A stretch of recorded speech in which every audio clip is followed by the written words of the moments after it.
നമസ്കാരം, പ്രവാസി മലയാളിയിലേക്ക് സ്വാഗതം. ഏറെ നാളായി പ്രവാസികൾ ഗൾഫ് രാഷ്ട്രങ്ങളിലേക്ക് എത്തിച്ചേരാൻ കാത്തിരിക്കുകയാണ്. കൂടുതൽ ഇളവുകൾ നൽകി ഒട്ടുമിക്ക ഗൾഫ് രാഷ്ട്രങ്ങളും ആകാശവാതിലുകൾ തുറന്നുവെങ്കിലും പ്രവാസികൾക്ക് പ്രതീക്ഷ നൽകുന്ന പല വിസകളും ഇതുവരെ പ്രഖ്യാപിച്ചിട്ടില്ല. പ്രത്യേകിച്ച് വിസിറ്റ് വിസ പോലുള്ളവ. ഇപ്പോഴിതാ അത്തരത്തിലൊരു നിർണായക പ്രഖ്യാപനം പുറത്തുവിട്ടിരിക്കുകയാണ് കുവൈറ്റ്.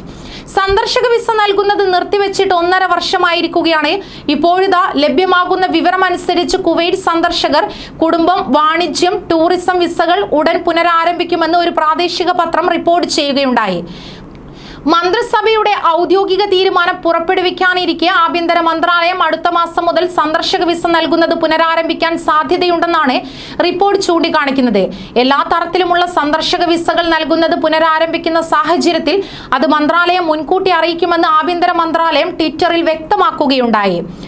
സന്ദർശക വിസകൾ നിർത്തിവെക്കുമ്പോൾ COVID-19 കമ്മിറ്റിയുടെ ശുപാർശകളുടെ അടിസ്ഥാനത്തിൽ നിശ്ചിത സാഹചര്യങ്ങളിൽ പരിമിതമായ എണ്ണം മാത്രമാണ് നൽകുന്നതെന്ന് ആഭ്യന്തര മന്ത്രാലയത്തിലെ അടുത്ത വൃത്തങ്ങൾ ദിനപത്രത്തോട് പറയുകയുണ്ടായി.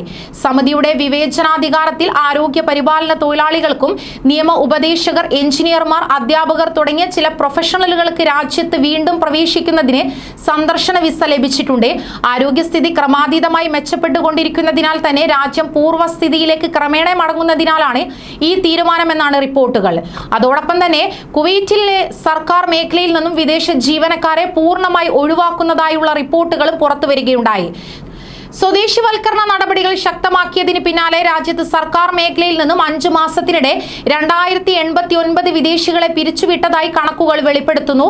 ഈ കാലയളവിൽ 10,780 സ്വദേശികൾക്ക് ജോലി ലഭിച്ചതായും റിപ്പോർട്ടുകൾ ചൂണ്ടിക്കാണിക്കുന്നു.